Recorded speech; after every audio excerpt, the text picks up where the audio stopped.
All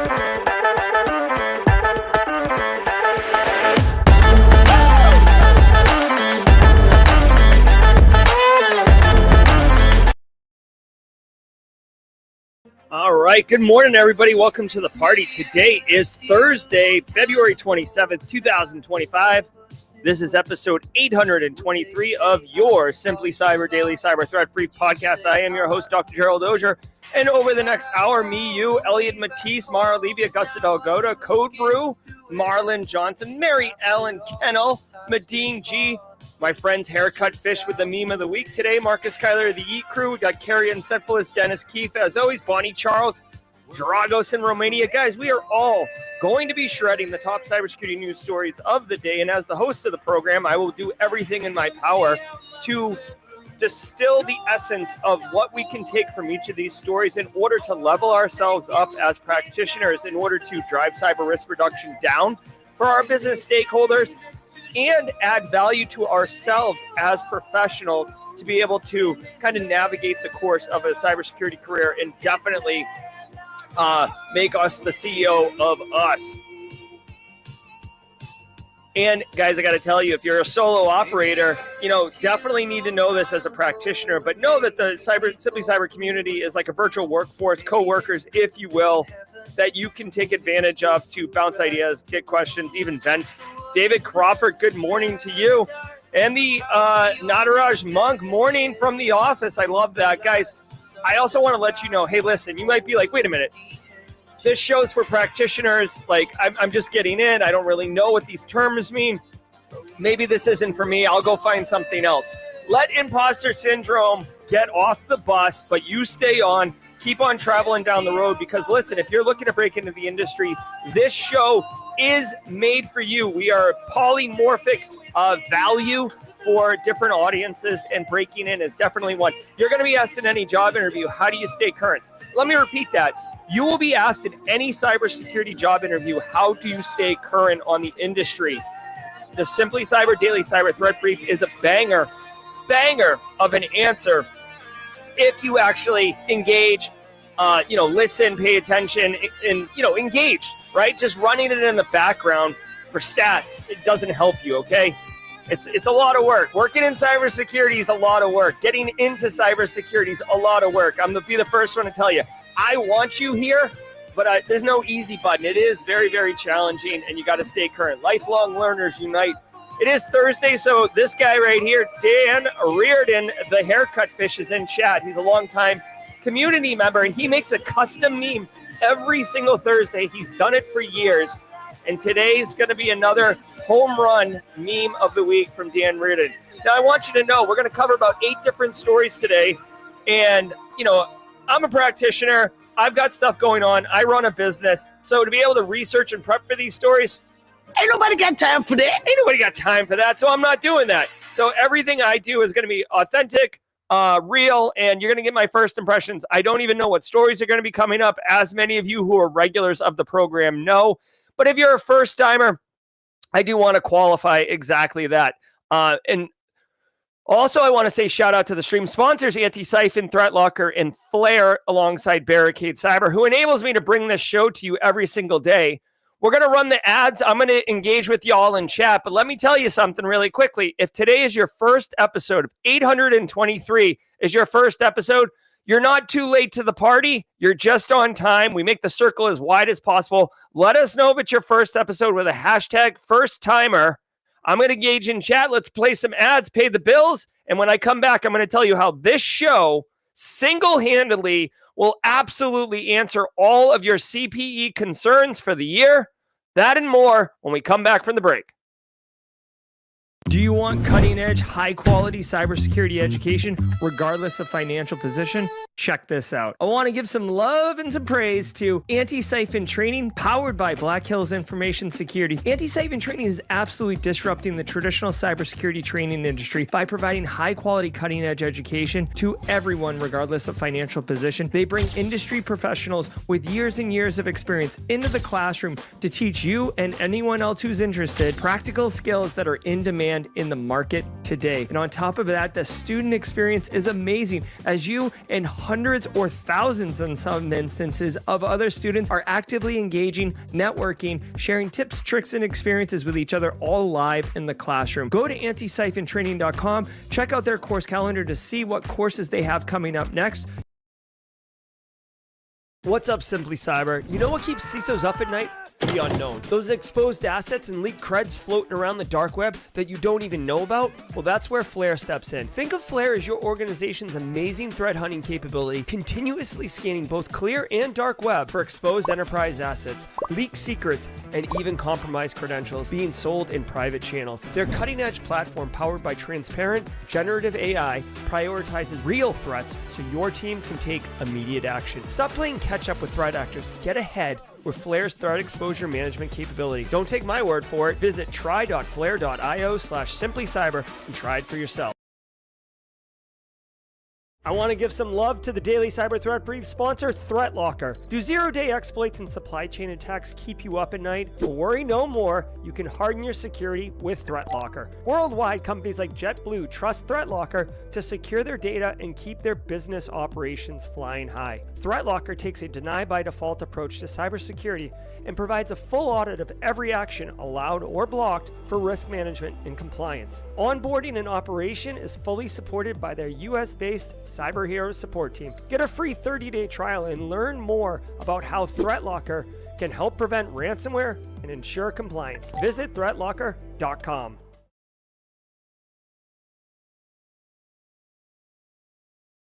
All right, so every single episode of the Daily Cyber Threat Brief is worth half a CPE, so I do want you to know, all you have to do is say, what's up in chat? Look at Fleet is posting right there. Good morning, Team SC. Carrie, good morning, Evans. I just say Team SC if you want to roll that way. At the end of the day, just say what's up and grab a screenshot with your name on the field or on the chat right here. And, you know, it's basically a time-stamped file of a screenshot, which will have the date. You can always come back and show that you're here. You know, we don't get wicked formal and make you register. If we ever need to do that, we're certainly willing to investigate what that looks like. But as far as I'm concerned, this is you signing the registration at the front of the room and then coming in and sitting down in front of an instructor-led webinar, just like any other instructor-led webinar in our cyberspace. So that's what's up. I do want you all to know that I've been doing the coffee challenge, as you guys know. Today is day 4 of 5. And I'm drinking the Project Plan Perk Roast. It is a medium roast. And I'll just read the description here. Tart, sweet, with caramel and lemon. This blend is like your favorite multifunctional tool in the IT arsenal. Bright, zesty, and smooth. You know, if bright, zesty, and smooth is how you like your coffee to roll, more power to you. I'd be happy to send this bag of coffee to you. I am going through it. Tomorrow's the final day. This one is not making the cut as far as my daily drinker goes. If you're picking up what I'm putting down, I think I kind of spiked myself by going dark roast first and then working my way lighter. Tomorrow will be the lightest of the roasts, so we'll see what's up. So Flakinator's daughter wants to know if there's going to be a coloring challenge in the near future. Sure, we can definitely work that. Chris Whitlock is the community lead. We had a lot of fun with the coloring challenge. I think it just needs to kind of map to something. We could certainly figure it out, Flakinator. So thank you. Note to self. All right, guys, let's do this. Oh, remember, if today's your first time in the stream, hashtag first timer. Otherwise, do me a favor, everybody, buckle up. Buckle up, because we're about to launch like Space Mountain, baby. We're pulling the harness down. We're buckling across our lap belt or whatever it is, and we're about to let the cool sounds of the hot news wash over all of us in an awesome wave. I'll see you guys at the mid-roll. Let's cook. No, let's cook. From the CISO series, it's cybersecurity headlines. These are the... Whoa! Jamie Carroll, good morning. First timer in chat, Jamie Carroll. Welcome to the party, pal. Cybersecurity headlines for Thursday, February 27th, 2025. I'm Sarah Lane. In today's cybersecurity news, Security researchers at Israeli cybersecurity company Lasso found that Microsoft Copilot retains access to thousands of once public GitHub repositories, even after they've been set to private. Using Bing's cache, Lasso identified over 20,000 affected repositories, exposing sensitive data from major companies like Google, IBM, and Microsoft. Microsoft classified the issue as low severity. Celebrite has. Oh my God. Okay. Yeah. Low severity to Microsoft. Maybe not low severity to you where your credentials are cached somewhere. All right, guys, here's the deal. Like, I'm being slightly hyperbolic, but it's almost like Jeff Goldblum. Is it Jeff Goldblum in Jurassic Park where he's like, hold on, this background is like tripping me out. Like, this is not retro synthwave. We gotta this requires immediate intervention. Oh, so much better. Just because you can, should you stop and ask if you should? Here is the reality of this particular issue, and one that you should be mindful of in your own environment, right? So GitHub repositories, you have it set to public and you're doing a bunch of stuff. You're moving, you're shaking, you're cracking. And then you switch it to private. Maybe it was private and then some Johnny on the spot switches it to public by accident, and then you fix it and switch it to private again. The problem is that when it was public, it's cached credentials, and those credentials, I guess, can somehow be accessed almost like out of the tenant through Copilot and whatever else they mentioned another area to be able to get it. So thousands of GitHub repos from the world's biggest companies. So, this isn't my college, undergraduate CS 227 lab assignment where it's not a big deal. Like, this is like for-profit big companies making things. Microsoft Bing. That's it. So Microsoft Bing search had cached. Oh my God. Microsoft's Bing had cached it, and Copilot was there. You know what? Two things I want to point out here. Number one, I can't with this right now. Hold on one second. Mod chat's too early trying to derail me. Listen, this is exactly what OSINT people do. I'm looking at you, Michelle Khan. If you want excellent OSINT, Michelle Khan, Khan, phenomenal, chef's kiss.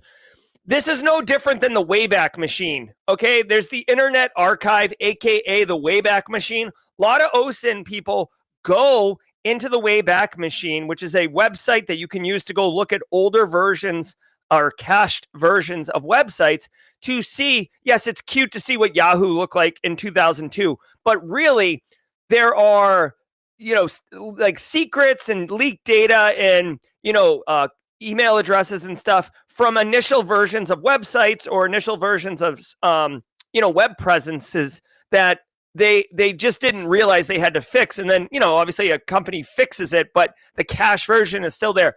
This is no different, except this is like right now. Dude, to me, they say it's not a big deal.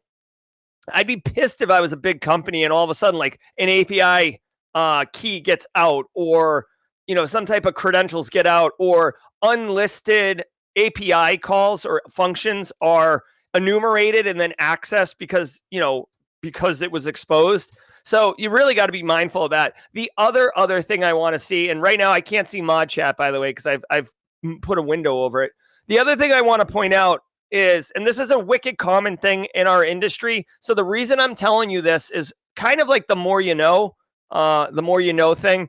So if you're a first timer, like Jamie Carroll, perhaps. Jamie, I don't know your background, so I don't know if you're like been in the industry for 1,000 years or if you're looking to break in. But here's something you should know. First of all, this researcher who found it, Ophir Dror, I'm sure I'm saying that incorrectly. He or she is a researcher for an Israeli-based security company called Lasso. Now, first of all, Israeli-based cybersecurity companies are 99% of the time amazing, right? Like, Israel is just a cyber juggernaut, superpower. what is interesting here is that cybersecurity companies, if you're looking to start a cybersecurity company or you work for one and you're just trying to get some more traction because you're a tech startup, like this is the way to get marketing. Basically, a security researcher did some research, delivered value into the community at large, like our industry, and then gets front page news. This is not a lasso the company paying $7,500 for a webinar and asking people to sign up where they're like thinly veiled advertisement for their product. No, this is how marketing works in 2025. It adds value to me, to you, to everybody, and gets this company in the front page news. So TLDR, if you are running Copilot or Bing, or not even Copilot or Bing, excuse me, if you're running GitHub repos and they were public at some point, there's a chance that your data is in there. It is not clear to me right now. I would recommend you look into this yourself. How do you expunge your data from these public repos? Chances are likely and unfortunate that you probably clicked through some type of EULA that said anything you stick in here is theirs, right? Especially if you're not paying for GitHub, right? If you're not paying for it, guess who owns the data? Not you. So you might actually be screwed one way or the other. You might have to refresh credentials, refresh API keys, etc. So giddy up on that. All right. Let's keep going. We are high.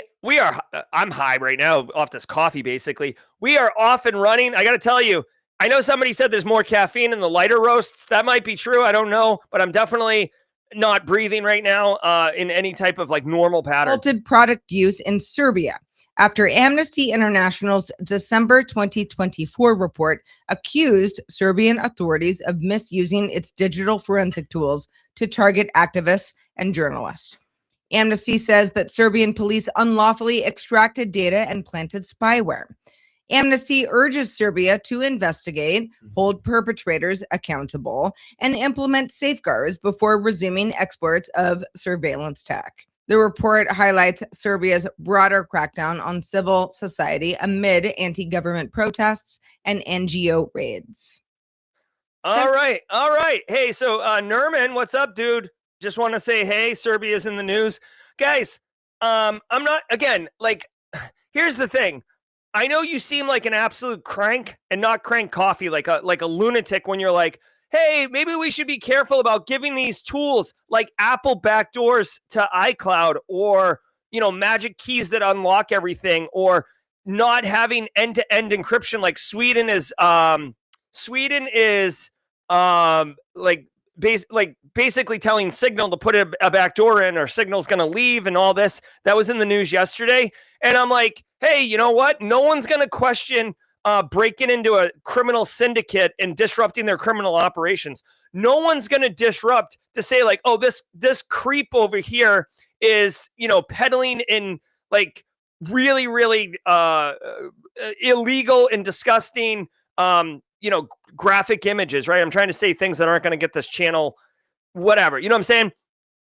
And you're like, no one's going to dispute that. But then when those tools are in the hands of humans and humans are emotional individuals, and yes, we can use the tools today to fight crime, but guess what? The tool's going to be there tomorrow and the tool doesn't have a conscience, right? A handgun can be used to protect your home or to rob a bank.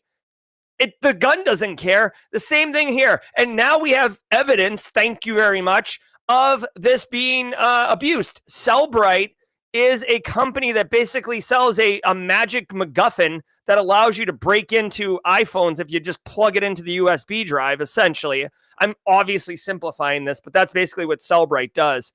And they're halting production in Serbia because evidence has come out to show that it's being weaponized against activists, against people who are trying to, challenge oppressive regimes or people in power who aren't doing the best for the people, right? Revolutions in the air, and it's being weaponized. So like this right here is evidence to support the ludicrous claims that I make from time to time.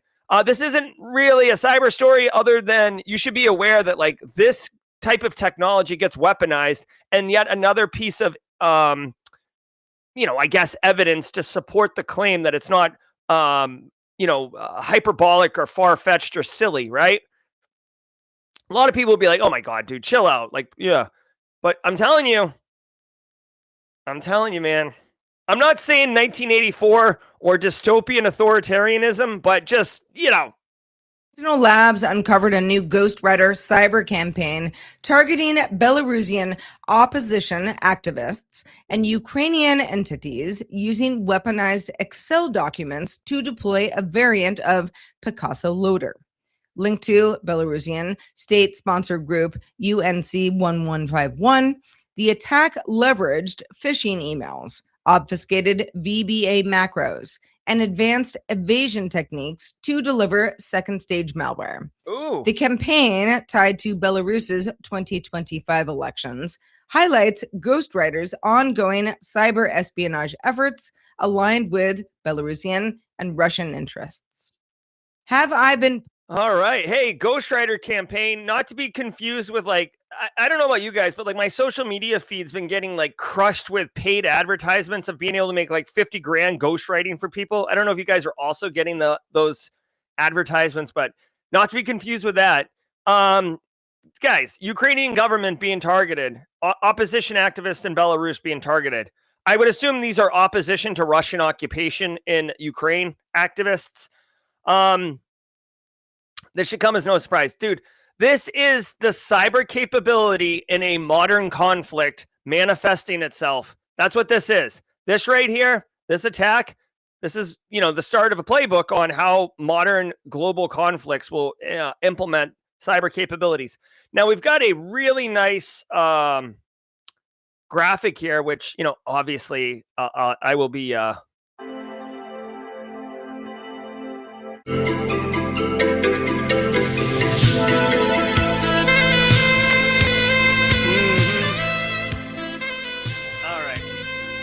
Quickly, Jamie Carroll, since you're new here, first timer, and that probably freaked you out a little bit if you haven't already closed the window.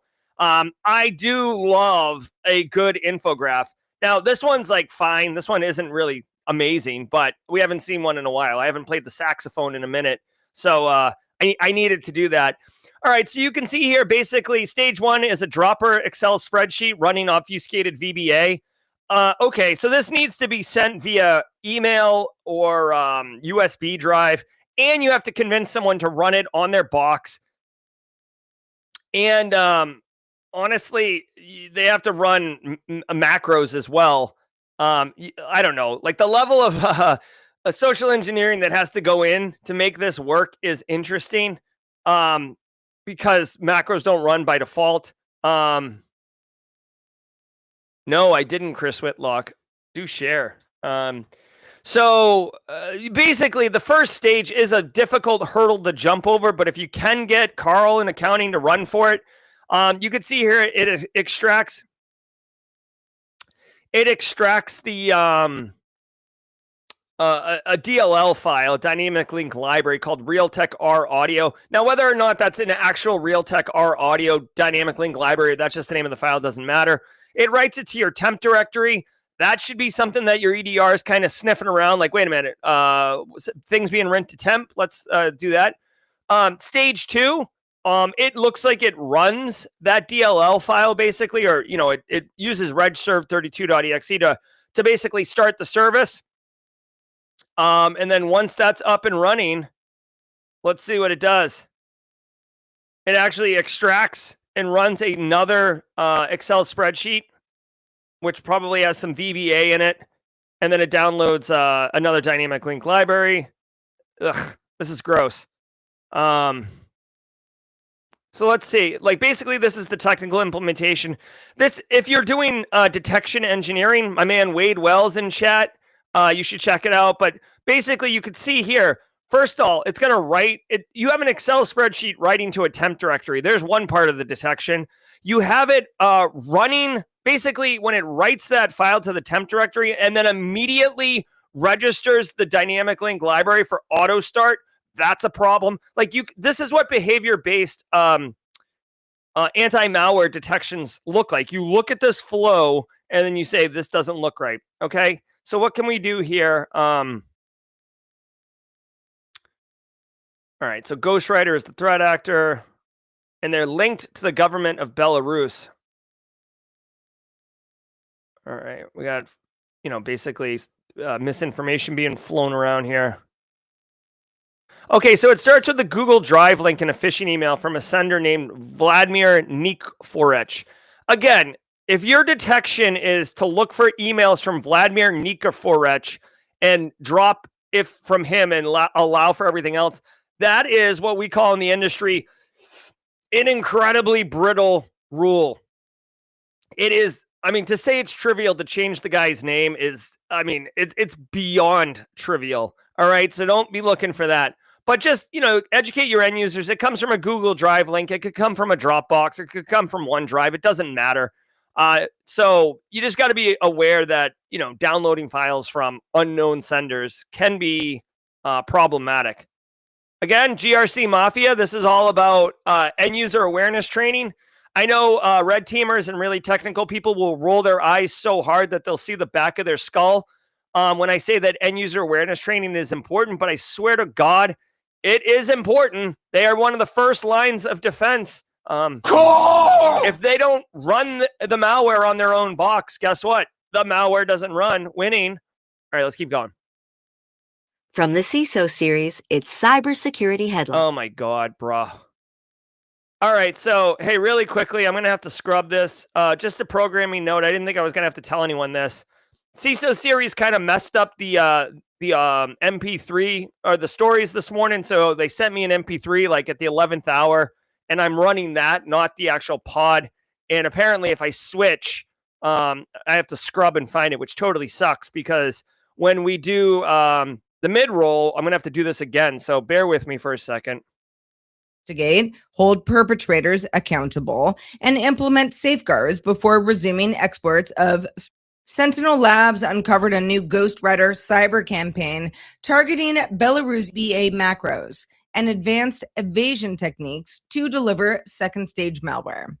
The campaign, tied to Belarus's 2025 elections, highlights Ghostwriter's ongoing cyber espionage efforts aligned with Belarusian and Russian interests. Have I Been Pwned has added 244 million stolen passwords and 284 million compromised email accounts to its database, sourced from 1.5 terabytes of info stealer logs shared on Telegram. Wait. The data was linked to a Why the hell? What? Why? Okay, hold on. All right, so now, oh my God, dude. So the stories are being read out of order also, which is a new spin on making this more difficult for me. Major distribution channel called Alien Text Base, which published the logs in 744 files. Have I Been Pwned also introduced 2 new APIs allowing domain owners to check for compromised credentials. Info stealers, increasingly used in cyber attacks, spread through phishing, malicious ads, and pirated software, with stolen data fueling major breaches like those affecting Ticketmaster and AT&T. All right, we are at 3 minutes on the pod, so just note to self. All right, so Have I Been Pwned is adding 244 million passwords stolen by info stealers. This is great, guys. Info stealers are so hot right now. That Hansel's so hot right now. All right, so let's be aware that Troy Hunt runs Have I Been Pwned. This is definitely one of those ones where there's like free services from it, but obviously he has paid services for enterprises, so it's a win for everybody. So if you didn't know, Have I Been Pwned? This is what it looks like. Great website. If this is the first you're hearing about it, I'll drop a link in chat. You should absolutely do it. Basically, you just type in your email address and hit pwned, and it'll come back and tell you if it's been involved in any data breaches. Now, it won't tell you the password, okay? Because this isn't like a script kiddie starter kit where you get to like pull creds. But it will tell you if credentials have been compromised. Now, a couple of things I want to point out about Have I Been Pwned that's super valuable. Because Troy Hunt keeps it up to date, just like adding these 244 million passwords stolen, you can take advantage of things like notify me. So you enter your own email address. So instead of having to come here once a day and check if you've been pwned, you can hit notify me and give it your email address, and it will tell you when you show up. Very, very valuable. But how do you do that at scale? Well, that's like one of the services that you can sign up for, is you can see anyone in your business. Now, here you can do it on demand. So say you're responsible for, I don't know, the Medical University of South Carolina, just to pick a random business. You could, enter your email address and then, basically verify who you are and everything, and then look up for an entire domain. So now you can see everyone in your organization that's been involved in a data breach, and then you could take action to notify them, reset credentials, make sure, I don't know, you have multi-factor authentication implemented. Okay. And then, they have who's been pwned. I don't really use this one. This one's interesting. It's just like basically the data sets that they got. If you are interested in doing research and you need some corpus of data sets, you could see here, you can basically, download these things, right? So like this one right here comes from Dhashed. Let me see if I can pull this up. So this is Dhashed. I found out about this website from TCM Academy's OSINT course.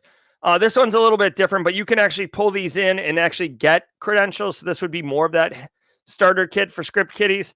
But anyways, have I been pwned? It's good. Also, this one does seem weird. Putting in your own password here and hitting pwned, it does feel weird typing in your own password. I'm just going to type in winter 2024 exclamation point. Pwned. Oh no. So the password I just put in shows up 1,335 times in all the data breaches on the database that Have I Been Pwned manages. Okay. So that's an example. You could type in your own password. Say you think you have like a really great password. Chances are it's not great, but you can certainly put it here and find out if it's been involved in a compromise. They mentioned in the story also about APIs. For sure, APIs is where it's at. You probably have to pay for this service, but you can set up some type of like, web app or some type of tool. You can extend functionality for your own business or your own whatever and hook people up. Also, you could include this in part of your like OSINT training. You know what I mean? So, all right. Anyways, that's a lot about how have I been pwned. Let's keep going. Thank you to today's episode sponsor, Conveyor. It is 2025, and this is your second sign to get a trust center if you don't already have one. Reduce manual work by 80% when you can share one link to your trust center and let customers download what they need on demand. Trusted by the world's top B2B companies, Conveyor's enterprise-grade trust center is specially designed to handle multiple products, complex works, and with AI first, you can even push your customers to self-serve their own AI answers to questionnaires. Learn more at conveyor.com. All right. Oh, wait a minute. Is that Nathan McKnight? No. Yeah, it's a different, but hey. Welcome to the party, pal. Let's do this.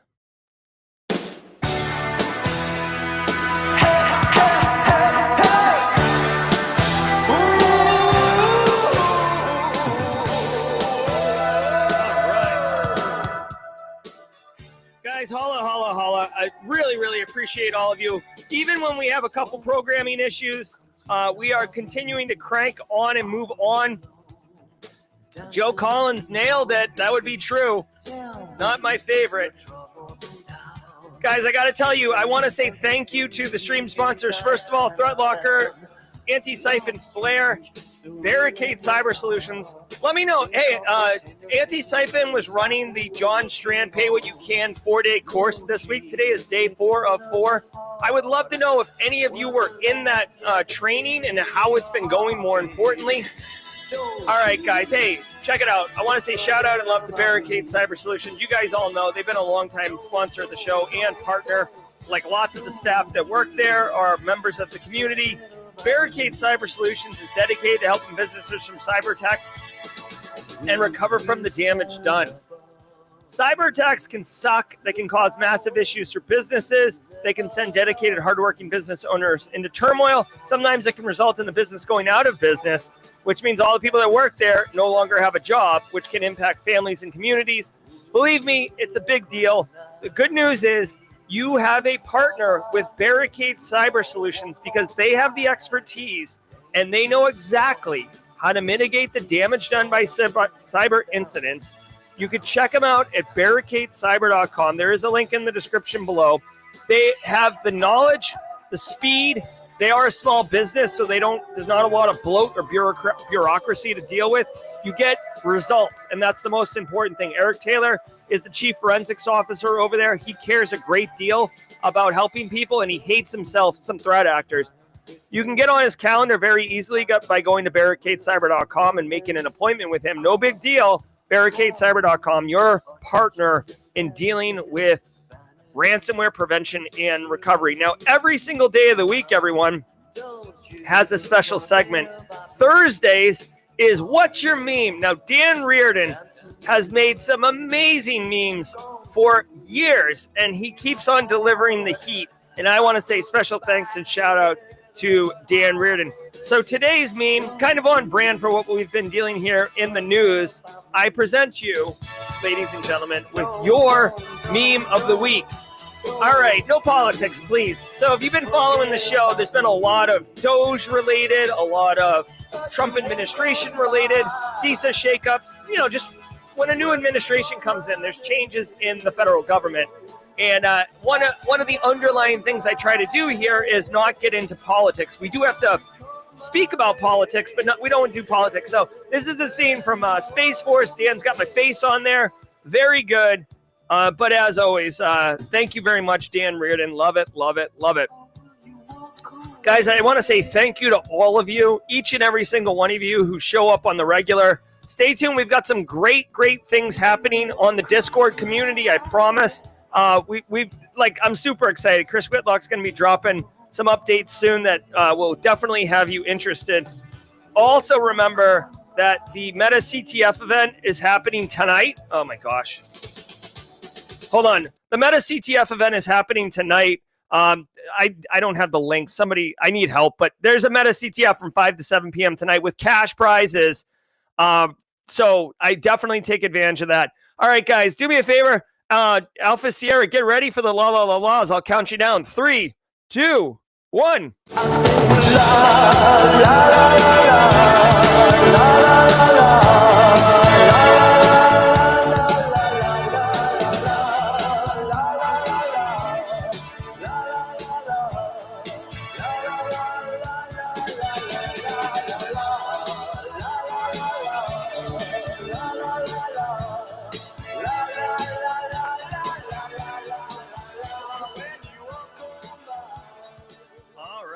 Hey, really quickly, Tanara Burke-Lloyd has never done a CTF.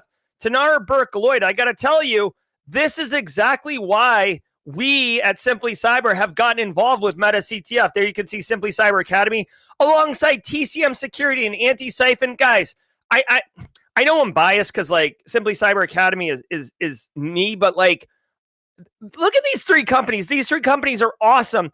And Tanara Burke, listen, it's designed to be accessible to everyone.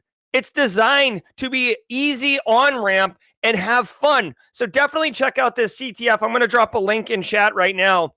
Look at that. I dropped a link. Go ahead.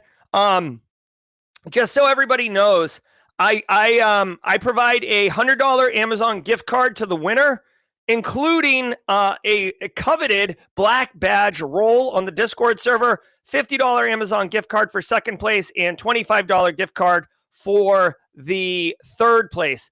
You have to be on the Simply Cyber scoreboard in order to win those prizes, of course, but there's all sorts of details. There's a channel in Discord called Capture the Flag. Definitely get that.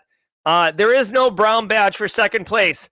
You might think number 2 gets a brown badge, but not this time. All right, let's keep going, you silly billies. All right. From the CISO series, it's cybersecurity headlines. Thank you to today's episode Oh my sponsor, God. Conveyor. No. It is reduce let customers trust center own AI answers to questions with a gamified approach. Instead of annual lengthy sessions, Anagram is offering more frequent interactive sessions, including phishing simulations. The startup pivoted in 2024 after realizing non-security employees were the weakest link. It has since landed major clients like Disney and Thomson Reuters. Crypto. Becky Gaylord. Hey, Becky, good to see you. Becky Gaylord wants to know if there are teams. It is an individual competition, Becky. There's like the entire group of people doing the CTFs, and then there's a private Simply Cyber scoreboard for us. I will say there's no teams, Becky, because it's an individual competition. But having said that, one of the things that we're promoting is collaboration. So you can do the CTF with other people. They won't give you the answer, but it'll definitely be a very social experience. You won't be alone. Anyone that does the CTF and wants to have like a group vibe or like kind of a party vibe, there's definitely there. You can get it all on the Discord server, okay? Pwnd Joe is kind of leading the CTF efforts. Chris Whitlock is also as the community director, making sure people are having fun and getting what they need. Chris Whitlock will be on stage at 4 p.m. on the Discord server and letting people, helping people get onboarded with the CTF. So just if anyone has questions, definitely ask about that as well. Currency exchange Bybit has. All right, hold on. So Anagram is a cybersecurity company. GRC Mafia, unite, please. Oh, cool. Pwnd Joe is in chat right there. So Pwnd Joe, you can add him or ask him questions about the CTF. He's got the answers. Okay. Thanks, Pwnd Joe, as always. So I don't know.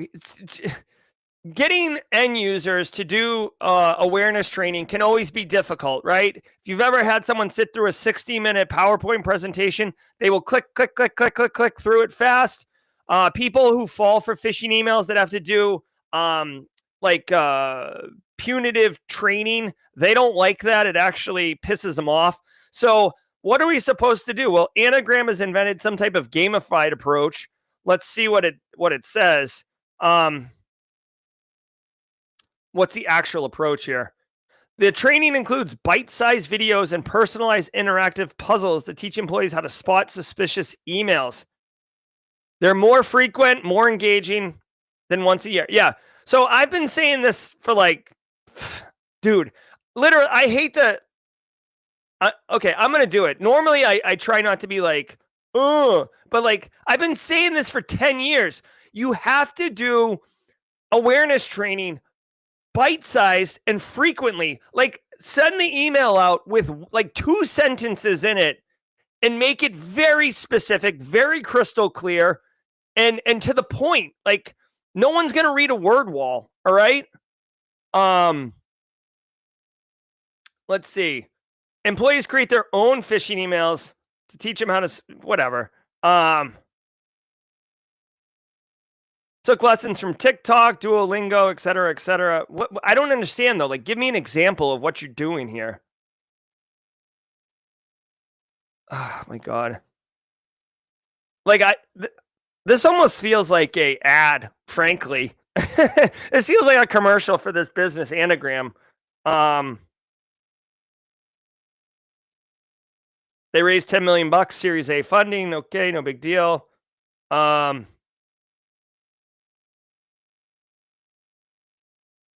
right, guys. I got to tell you guys really quickly, this news article all day long reads like an ad. Okay? This company just got Series A funding, $10 million, right? And they're doing a new approach to training. Literally, this reads like an ad. Hey, we're disrupting the industry by solving a hard problem in a new, innovative way. Check it out. And then the story just talks around what they're doing. There's no there's no meat to this thing. Like, I'm stunned that at the end of it, there isn't a link to click here to learn more about Anagram. All right. I hate to be a peckerhead about it. Maybe it's the coffee getting me all riled up, but like, I don't know. I mean, you let me know in chat if I'm being, if I'm over analyzing this, but there's nothing to it. It literally reads like a marketing thing. Like, it outlines all the challenges up into this point. Then it says how their solution addresses the problem in a new way. Then about how they got money and how tons of people are using it and how they've been able to bring companies phishing failure. Hold on one second.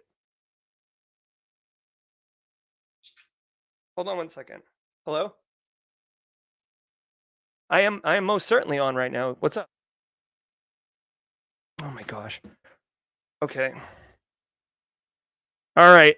So let's keep going. Anyways, I'll just keep going. Like, this kills me, man. Launched a $140 million bounty program to recover $1.5 billion in Ethereum stolen by North Korea's Lazarus Group. The heist, executed via a compromised safe wallet developer machine, manipulated smart contract logic to divert funds. Bybit's initiative, including a new hack bounty platform, aims to unite the security community in combating the state-sponsored crypto theft, reinforcing industry-wide defenses against cyber threats. A Russian... Wow. Okay. So this is interesting. Man. Okay. In my best, oh my God, Big Lebowski voice. It's interesting, man. Like, as I'm stirring a white Russian, like, oh, that's interesting. Guys, so nation state steals $1.5 billion from a business, which, by the way, they said that they have a 1-to-1 backing for, and that they're absolutely everybody's solvent, right? They come out and they issue a $140 million bounty, which is usually something reserved for countries and like Department of Justice's to do. And dude, I've seen Department of Justice offer $10 million reward for the capture of people related to, like, you know, other like serious criminals. $10 million. Dude, $140 million. I don't know how they came to that number, but that's like, I said this in mod chat earlier. If you've ever seen the movie John Wick, and spoiler alert really quickly, I'll give you 5 seconds. If you've seen the movie John Wick, when he becomes persona non grata and like every like lethal assassin in the world is coming after him, like that's what this is, dude. $140 million. I'm not saying like become Threat Actor Academy, but I'm saying that's a lot of reasons to turn your capability to this, right? So here's my one thing though. Like, if you are going to attack North Korea and steal this money back, you know, you might be tempted to just keep the money because, you know, what's $140 million if you got 1.5 billion? But this is crazy, dude. And honestly, I gotta call it out really quickly. When North Korea attacked Sony Pictures, remember the Interview movie? They attacked Sony Pictures. The United States did not respond, right? Like, if a military launches a missile into a neighboring country and destroys some type of private business, that's an act of war. North Korea attacks Sony Pictures. Nothing. We've seen all sorts of, you know, Volt Typhoon getting all up in industrial control systems, Salt Typhoon, Reflex Typhoon getting into telecoms and ISPs just recently. Private sector businesses are getting hit by nation state threat actors, and there hasn't really been any nice response that helps the business recover. So, you know, essentially taking it into their own hands. This is the Lazarus Bounty website. And look, they're doing, oh my God, look at this. This is very nice. I like these infographics, mind maps. So not only are they asking people to help get the money back and they will pay you handsomely, but also they're giving all this data and information to help people figure it out. So, I mean, if you're a little bit of an OCenter or a crypto evangelist and you love it, this Lazarus bounty is interesting. I'll drop a link to it. This is crazy. I like it though. Oh, cool. So Brews and Hacks points out it's 10% of the amount stolen. Totally reasonable. I think that's actually a really fair way to do it. And this is cool. This is very cool. Speaking, cybercrime group Crazy Evil is using fake job interviews to spread Grayscale malware, which steals cryptocurrency wallets. Victims are lured via a fraudulent Web3 job listing and then prompted to download a fake video meeting app that installs info stealers and remote access Trojans on Windows and Mac devices. The stolen credentials are exploited to drain wallets, with attackers profiting from each successful theft. Security researchers warn Web3 job seekers to stay vigilant against these kinds of social engineering scams. Are we headed for a mass? All right, so check it out now. Hold on one second. All right, give me 1 second.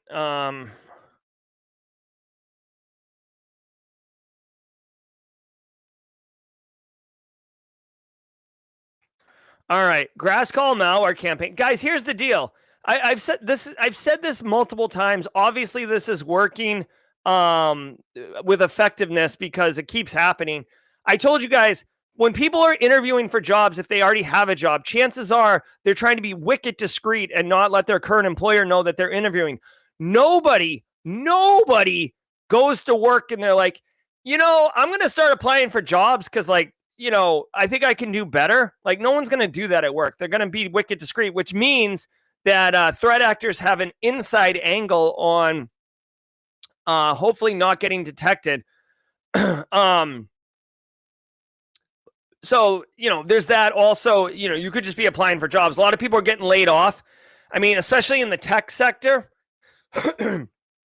Actually, what's really interesting? This just occurred to me. Again, I don't research or prep these stories. A lot of people in the tech sector are getting laid off right now. Plus, Bitcoin's kind of exploding. So if you look at it, people might be thinking, hey, you know what? My best bet here is to get into crypto now with what little money I have for my severance package or whatever, and take it to the moon, and basically they're going to get robbed. Again, best practice, educate your end users. For me personally, I would tell an end user, and again, you've got to be real with your business, right? Like, your CEO may not want you to send this email out, so you definitely have to float this through the business. But listen, here's the reality, guys. We're not a family. We're a for-profit business. I know everybody enjoys everybody's company, but everybody's going to do what's best for them. So I know that I would love to make it so you never want to leave this company. But if you do want to leave, I completely understand, and I would love for you to be safe. So be aware of these job interview malware scams, and don't infect yourself, and don't infect our systems either. And don't get your crypto wallet jacked, all right? Or else you could end up being this guy right here, $1.5 billion lighter in the pocket. Again, it was a different attack, but you get it. CISO exodus. Organizations may have budgeted for cybersecurity, but without a commitment to process. Will it leave CISOs? Okay, I don't know what that is. I don't think that's part of the stories here. Here we go.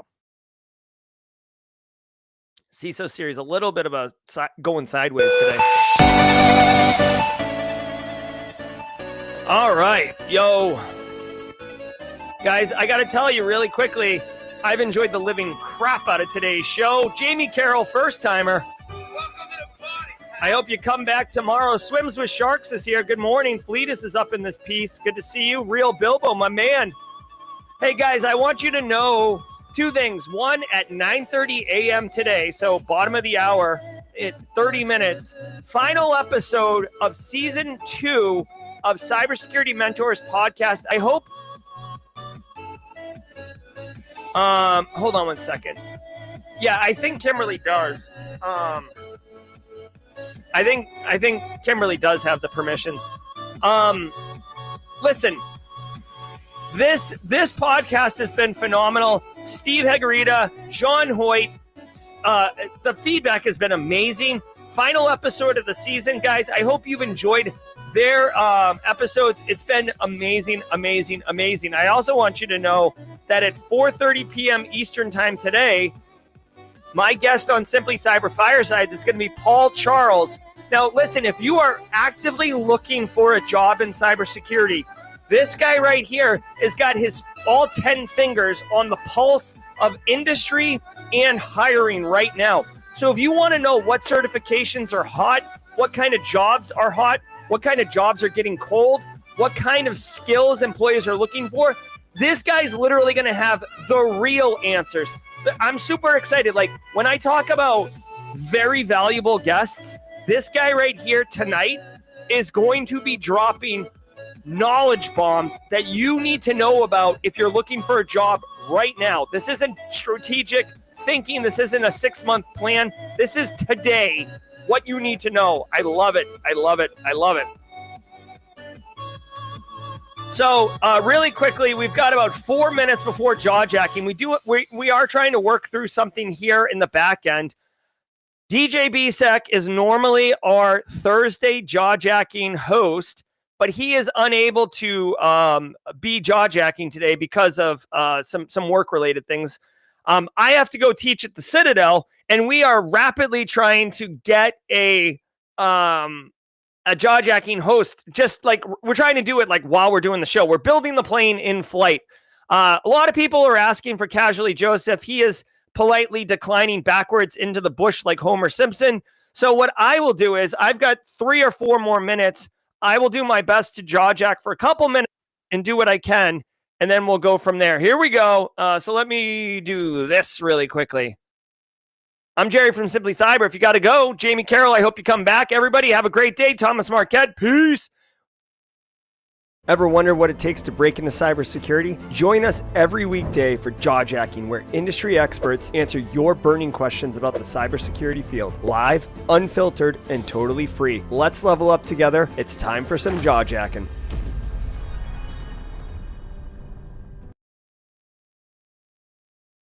All right. Hey, what's up, everybody? Welcome to the party. Don't have the glasses on because I still am Dr. Gerald Auger, not Jerry Guy. Trying to get Casually Joseph up in here. Let me see if we can get... I know Fleetus was in chat. Let's see. Renegade Jaw Jack. All right, guys. I got 3 minutes to jaw jack. Oh, cool. DJ Bisek can manage the room off to the side. So he just can't do jaw jacking, but he can shut it down. Part of the problem, guys, is that only a few people have the permissions to end a stream. So I can't just throw anyone into the studio and have them operate. They can be on stage, but we need a production role to be able to start and stop the stream. So anyways, since we got a couple minutes, allow me to say, hey, how you doing? Ooh, Casually Joseph is going to come on. We've got Casually Joseph in the house, ladies and gentlemen. Casually Joseph coming on. We got him. Joseph's got it. All right. So let's answer your questions. Or, hey, let's plot, because Casually Joseph said 5 minutes, so he's running around right now. Let's plot on him. Let's do something. What do you guys want to do? I'm joking. I mean, I'm not, but I am. All right, let me see really quickly. Question. In this episode today, a stage 2 malware was mentioned. What is a stage 2 malware? Okay, so great question. Here, let me pull it up for you. Where's the, is it this one? Yeah, here it is. So check it out. Nadarej Monk says, what's a stage 2 malware? So you can see stage 1 here, stage 2. What you want to know is that malware is kind of like modular and broken into pieces. You wouldn't just send like a 30 meg application to a victim and hope they click and run it, right? It would get caught. It's obvious. So what you do is you have malware kind of in stages. The first stage, as you can see here, is a dropper. A dropper is typically your initial infection. And think almost like the the way you should think about it is, think of like someone who, well, let me give the technical thing and then I'll give you a metaphor, Nataraj. So think of it this way. A dropper basically gets on the machine and then reaches out and pulls down the bigger, more important payload, but it does it by itself. It doesn't require the end user. The end user, once the end user runs the dropper, it's off and running.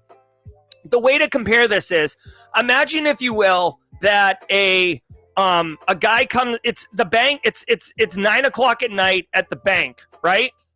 And there's a security guard there who's the EDR solution, and someone shows up and they're like, hey, like, I'm the cleaning person. I'm the janitor who's here to clean. And they've got like a little mop bucket. Well, the security guard's probably like, that makes sense.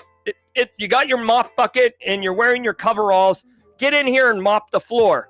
All right. So then the janitor's mopping, and then they go mopping by the back door. Then they open the back door, and then a crew comes in with duffel bags full of like pickaxes and dynamite and stuff. That's like stage 1, stage 2. Now imagine, if you will, that same situation, except the doorbell, the front door rings and the security guard comes out, and it's 4 criminals with duffel bags full of dynamite and pickaxes and stuff. And they're like, hi, we're here to clean the floor, or we're here to rob the bank. The security guard's gonna be like, no way in hell, what are you talking about? So that's kind of why you would do stage 1, stage 2. Stage 1 is like initial infection and very lightweight. Stage 2 pulls that down. On top of that, one of the benefits is with a stage 1 dropper, you can make stage 2 something totally different. So like, let's say the stage 2, they write EDR detections that catch it or whatever. You don't have to change your stage 1 dropper. You can just replace what stage 2 is, and stage 1 will automatically keep grabbing it. Okay, so the modular structure allows it to be a bit more resilient, a bit more flexible, and so that's why we do that. You can even have stage 3. You can do persistence mechanisms. You can have multiple persistence mechanisms that beacon at iterations and stuff like that. So hopefully that answers all your questions. All right, I do have to get going for reals, though, so I don't know where Casually Joseph is, but we definitely would enjoy having him up in here at some point. All right, Code Brew is in the hizzy. There we go. Look at this guy. Ladies and gentlemen, making his maiden voyage as jaw-jacking solo operator. You're welcome, Nataraj Monk. May I introduce my good friend, your host for the next 28 minutes, one Casually Joseph. Hey, Casually Joseph. How's it going? Oh, man, you sound buttery smooth. Listen to this guy's voice. I love it. So, hey, really quickly, everybody, let me just do this really quick. I just want to remind everybody, really quick, everyone, we have cybersecurity mentors dropping at 9:30 a.m. today. So Casually Joseph's going to take you right to that. And then hopefully we can raid together. I'm going to drop a link in chat right now for the Cyber Mentors podcast at 9:30. And I'm going to pin it so it's right there for everybody who wants to get it. All right, guys, let's do this. I'm Jerry from Simply Cyber. This guy right here is Casually Joseph. Be well, and thanks a lot, Joseph, for the pinch hit. Absolutely. So I have no idea how to drive Restream, so we're going to learn on the fly a little bit together. Really quick introduction. My name is Joseph. I'm currently a vulnerability manager, but I am starting a SOC analyst role for Unit 42 next week. So I can help answer quite a few of the blue team related questions, and I'm sure I can point you towards resources for red team any questions. So let me know what y'all want to know, and we'll have a good time here. Cybersecurity mentors. That is a good one. That's what's his name? There's a couple of gentlemen that do that one. I know one of them is the CISO of Clemson. I'm horrible with names, and I feel bad about it. But I do try to watch that one because it's interesting listening to them talk about different ways. John Hoyt. Yeah, John Hoyt.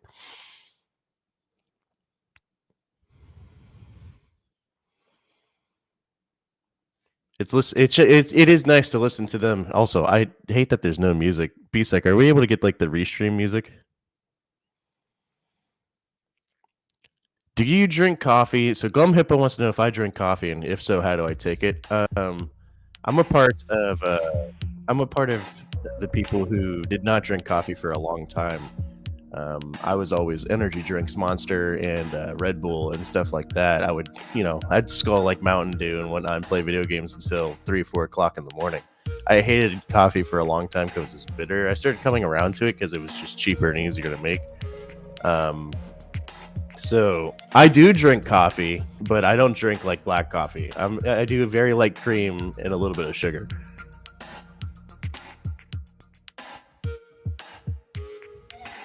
What is a POC in risk management? So are you asking what a proof of concept is? So a proof of concept in risk management, if that's what I mean, the acronym could probably be anything different, but I think of POC as proof of concept. Basically what it is when you are trying to show a business that a vulnerability does exist, you would have either some form of exploitation documented. So for instance, say you find a CVE that's well known to be exploited. You can either exploit it in the environment or you show that it has been exploited somewhere else. And you use this POC to drive the business to actually make a change, right? So businesses, they're not going to want to change things because it usually causes downtime, and downtime loses money, and they don't.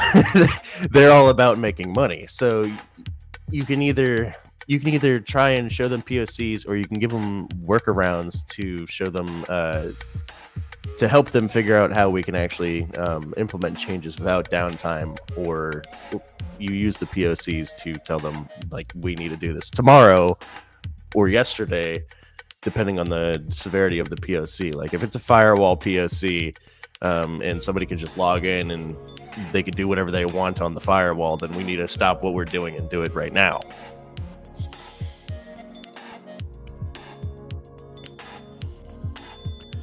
How did you remediate vulnerabilities for software that was installed per user? Example, software that didn't update for users that no longer log into the device.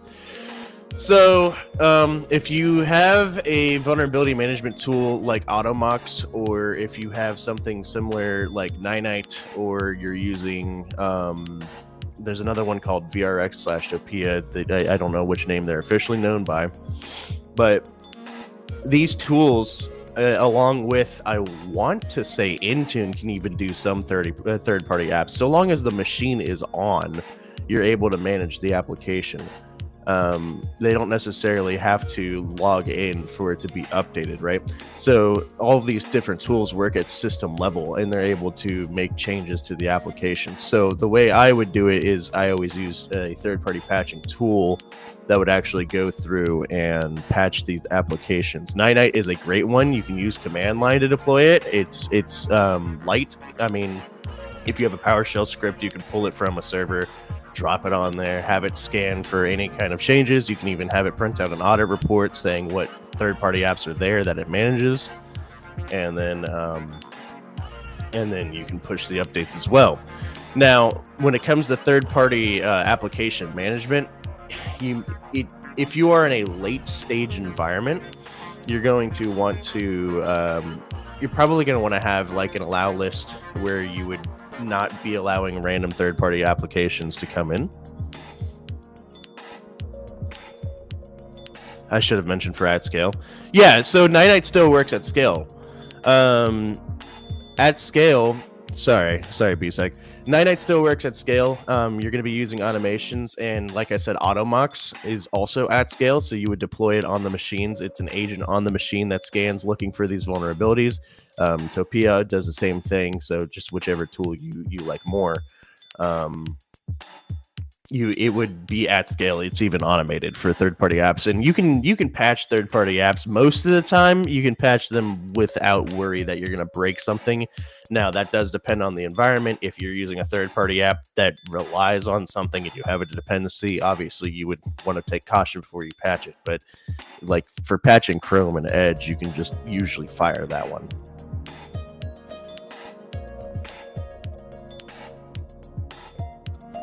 Cam got it. Appreciate you hopping on. Q, what kind of balance do you have between automation and manual analysis and threat detection / blue team? Thank you. What kind of balance do I have between automation and manual analysis in the threat detection / blue team? So it's tough, right? You want to automate a lot of your small things. Your detections are going to be your automation and threat hunting, right? So you have pre-built rules, canned rules that are going to scan the environment for certain actions, whatever it may be, and give you an alert. That's when you manually have to look at the alert and figure out if it's a true or false positive. Now, manual threat hunting is usually done when maybe there is a new proof of concept or a new CVE that is readily available and you have the IOCs for it. Say, for instance, there's new vulnerability in Fortinet, right? And the Fortinet vulnerability allows attackers to access admin without a login, and they do whatever, right? You would get a list of IOCs typically, or maybe they don't give you IOCs, and you have to figure out what the IOCs would be on your own. Maybe someone else has done the research, or your CTI team knows something. And you would have to manually go through environments and perform threat hunting because these detections haven't been built yet, or whatever it may be, and you're looking to see if compromises happen. Yeah, so I mean, you want to automate the mass stuff, right? Just get a lot of the noise done. S. Cole wants to know, I know that you've always been work from home, but could you give any tips on working from home preventing... Can you give any tips on working from home, preventing burnout, and not feeling isolated while working from home? So I haven't always been work from home. I definitely had a few jobs that weren't work from home, but work from home was a different beast for me. So I am a very social person. I like talking to other people, and so working from home can be a little... working from home can be you can definitely feel isolated, and the burnout is real when you're thinking when you're always technically at work even when you're at home, right? So the way that I've managed to manage it mentally is I have my office, which is where I do all of my work, and my work stays in my office, and it basically makes it to where in my mind it's like, okay, this is the work room, everywhere else is just home. And then of course just having a network to rely on for burnout and whatnot, you have peers to talk to, and you have I have teammates I can talk to as well. So yeah, I mean, that's basically how I've balanced it. I just try and make I kind of just containerize everything in my mind. I'm like, this is the work time, this is the work area, this is my area for after work, you know. So yeah.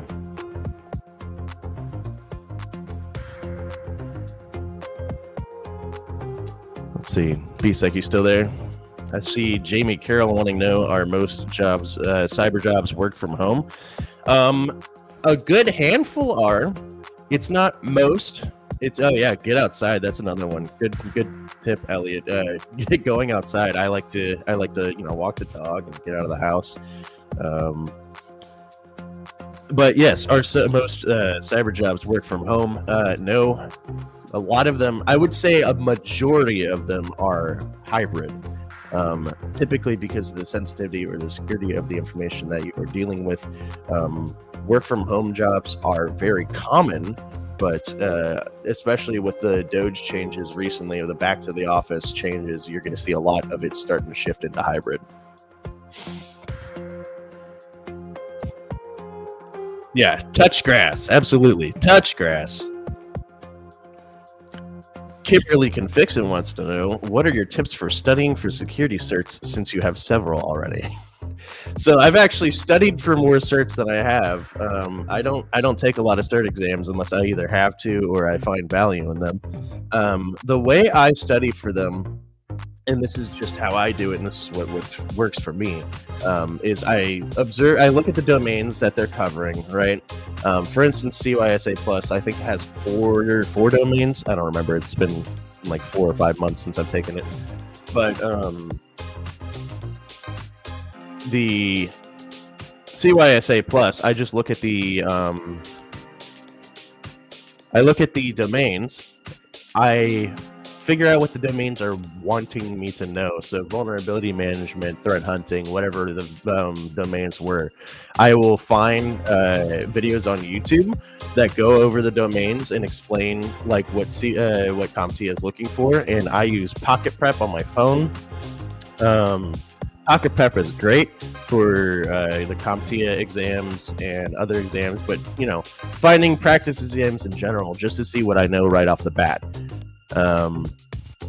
So if I am feeling confident that I know a lot about a domain and it comes back and it's reflecting that way, then cool, I'll move on to the next domain. If I hit that domain and I don't know anything and the test just shows a big old goose egg when I'm done studying, then I'm going to spend all my time focusing on that until I feel confident enough to pass that domain. Now, am I going to be an expert in that domain? Maybe. I don't know. Typically not, but yeah, it's just a matter of figuring out where my weaknesses lie in the domains and then studying on those weaknesses until they're strong. And I try to aim for, on my practice tests, I like to be at an 80 or an 85, because in the real exam you always score a little bit lower, in my opinion, especially because of the nerves hitting you.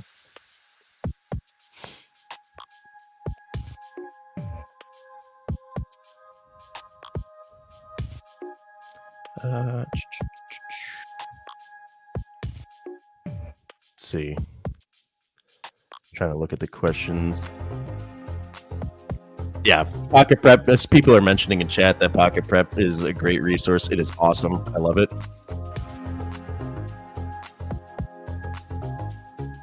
Let's see. Nathan McKnight says, wouldn't mind a SOC analyst role. Already got passed up on. That sucks. What can I do to look irresistible? I can't tell you what to do to look irresistible, but I can tell you what I did, which is network. I got to know people, and I have been doing a lot of training for SOC analyst related things. Typically, my long-term goal is to be a detection engineer, like Mr. Wadewell's mustache, and so I figured that was a natural path into that. So I just built a solid foundation, and I was able to display it. Right, I have my YouTube channel where I work on labs, and I go through and display what I do know, and I'm pretty sure that helps, because I did actually have it brought up in the interview. It was in my final interview. They brought up that they did watch my YouTube channel and that they liked the content I put out there, and they could see that I did know what I was talking about. I'm like, cool. That means that I'm putting up the facade well enough. No, but in reality, just having those videos up, it does help. So like LinkedIn post videos, blogs, write-ups on rooms, just having some way of showing that you do know things, because it's hard. It's hard to separate yourself from others.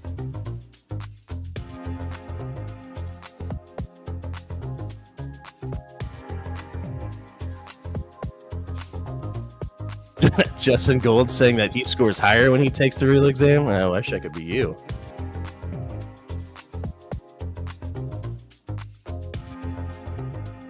Cybertron wants to know, besides EC Council CEH certificate, what other industry are similar? So I'm assuming you want to know what other red teaming certs are similar. So CEH is the Certified Ethical Hacker from EC Council. There are similar certs. You have the PJPT or the PNPT from TCM. You have the OSCP, which is like the Golden Goose. The OSCP by OffSec. There's a few other red team certs. I mean, you have the obvious of the Pen Test Plus. I don't know how much mileage that one's going to get you. Mileage may vary. Some people may say a lot. Some people may not. I know government loves CompTIA, so there you go. Yeah. Those off the top of my head are a few of the ones that I can think of. Hack the Box has a few certs. They're all hands-on certs. Those are great. And let's see. G-List. G-List, sorry. Jerry's in mod chat. He's playing my role of just saying things in mod chat. He was saying that PBCC for the win. Yes, PBCC was a great course. It did. It definitely gave me the know-how to get started. So if you are interested in doing a YouTube channel or streaming, and you want something as much of a tire fire as me or Jerry, then take PBCC. Obviously joking, it's not a tire fire. He actually does a great job of breaking down things and giving you the confidence and giving you the homework to just get started, right? Because making the first video, doing the first stream, that's the hardest part. Kathy in chat blowing up the CEH. Yeah, EC Council is definitely frowned upon by some people. Some people love it. Legrat, what is your favorite or recommended conferences to attend? Oh man, so this is I have like 3 or 4 conferences on my "you can't take this from me" list that I really hope I get to go to this year, because starting a new job, I don't want to be the guy who asks for time off right away. But these conferences are one I'm heavily involved in, and they are where I do most of my giving back to the community or learning from the community. I love HackSpaceCon in Florida. That one's great. It's super interesting. It's not all about space. There are just very typical red and blue team talks there as well. Like I watched Wade Wells do his detection as code. I watched, I don't remember his name, but he works for Red Siege. He did an EDR bypass one that I thought was awesome. Yes, I do have a link to my channel somewhere, I'm sure. Let's see, my channel. I can't post it from this account because I'm on that account, and that one's not an admin, but I'll post it in mod chat, and someone can drop it from there. Let's see. But HackSpaceCon is a great one. It's a nice small conference. I got to watch a rocket take off, which for me is awesome. So HackSpaceCon is great. DEF CON is a must, because that's where a good majority of the community goes. So you get to know people, you get to see people you haven't seen in a while. That's where a lot of my friends go, and the talks there are just awesome. You get cutting edge talks on different things. And then, of course, Wild West Hacking Fest. I would love to be able to do Deadwood and Denver, but if I have to pick one, it's going to be Deadwood every single day of the week. And then B-Sides and SCCon. B-Sides and SCCon are very, very special to me because they are my local South Carolina ones. I want to try to go to B-Sides Augusta, and I said B-Sides, but B-Sides Charleston. I want to go to B-Sides Augusta because I hear they put on a great show.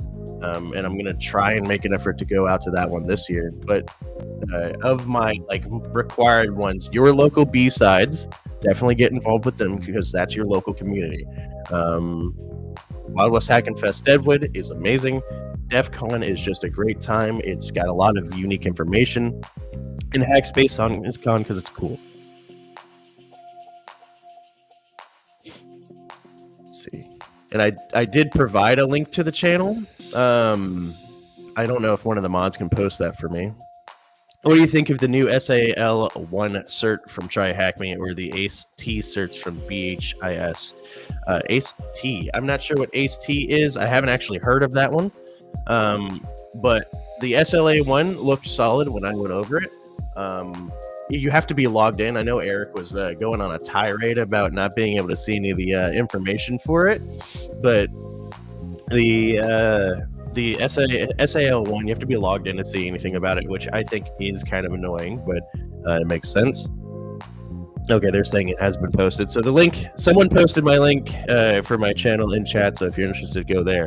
But SAL1 looked interesting. Do I think it's going to get you a job? I don't know. They tote that it does. Try Hack Me is very well known, so I would say that it might have a it might have a chance to actually look better on the resume.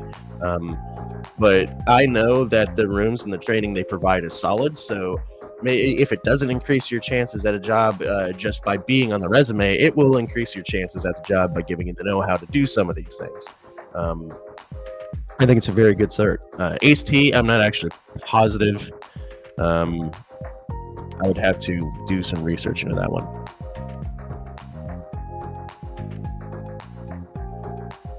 Oh, there we go. Posted right there. Looks like Jerry's posting it for me. Are you on your phone while driving, Jerry? I thought you were supposed to be going to the Citadel, huh? Get off that phone. Oh, ACE-T is the cyber range one. Okay. Yeah, their cyber range is pretty solid. I like the Antisyphon cyber range. I didn't know it had a name. That's my bad. All right, it looks like we got 5 minutes before the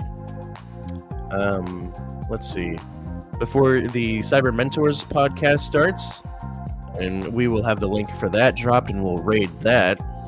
But yes, we got 5 minutes. So any last minute questions? I would love to hear them. Recommended tech stack for a home lab. So I would say have a. Oh man, that's a tough question. It depends on your end goal, right? For me, as somebody who wants to get into reverse engineering and a SOC analyst, having something capable of running a small SOC analyst home lab, so just like a normal desktop, like a high-powered desktop that can do virtualization, is great because you can have virtualized routers and switches, you have virtualized endpoints. One of my favorite exercises to perform is to have 2 virtual machines, one attacker, one defender, and you run. You can either run commands from the attacker, or you can go on the defender and run. What's the name of that tool? Atomic Red Team on it, and try and do threat hunting, and you try to investigate logs to see if you're able to find those attacks and what they looked like and how they were performed. And that's just a great mental exercise to get a lay of the land.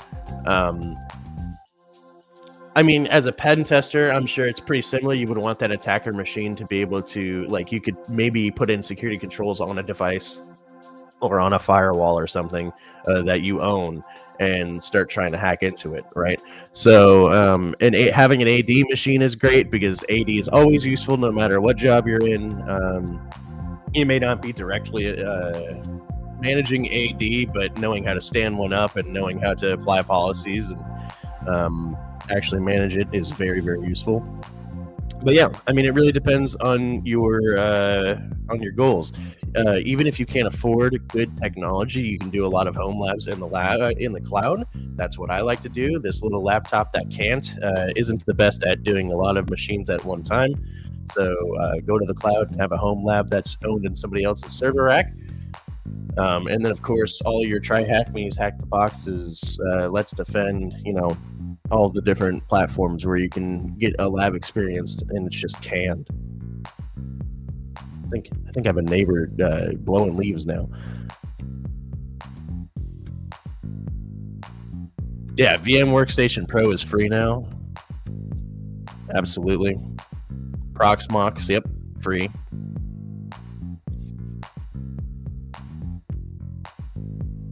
No worries, Space Tacos. You didn't miss much.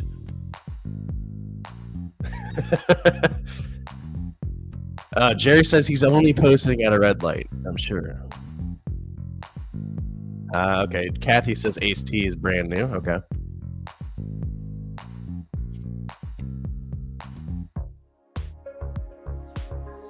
Yep. Okay. So it sounds like we are out of questions. So 2 more minutes until the Cyber Mentors podcast. So I would love to get people pushed over there. We'll go ahead and round it out here soon. Absolutely. Yeah. I'm 1 step ahead of you, BSEC, behind the glass. Yeah, but Jerry, thank you for having me host Jawjacking, even though it was last second. I would love to do it again in the future. Provide what knowledge I can. You can go ahead and check out my YouTube channel. I will take this time to, touted out. We did talk about it a little bit earlier. So if you want to check that out, I'm live there every Monday at 5 p.m. Eastern Standard Time. Yes, I know the time slot sucks, but that's what I have, and that time slot is probably going to change. I don't think I'm going live this coming Monday just because it's the first day on the new job, and I think I work until 5, so I don't know what's going on there. So yeah, let's go ahead and hit it, PSEC, and see you tomorrow on the Daily Cyber Threat Briefing. I will probably try and join the panel and come back for some more news. Let's go on to the Cybersecurity Mentors podcast. Later, y'all. Hey everybody, I hope you enjoyed that content. Keep the cybersecurity train going by connecting with the other Simply Cyber community resources. We have the Discord server that's lively and always keeps the conversation going. You can connect with me directly on LinkedIn. And also every single weekday morning on the Simply Cyber channel, we're doing live daily cyber threat briefings, 8 a.m. Eastern time, as well as Thursday at 4:30 p.m. We're doing live stream interviews with industry experts, and we produce videos that we push out every Wednesday morning. I'm Jerry from Simply Cyber.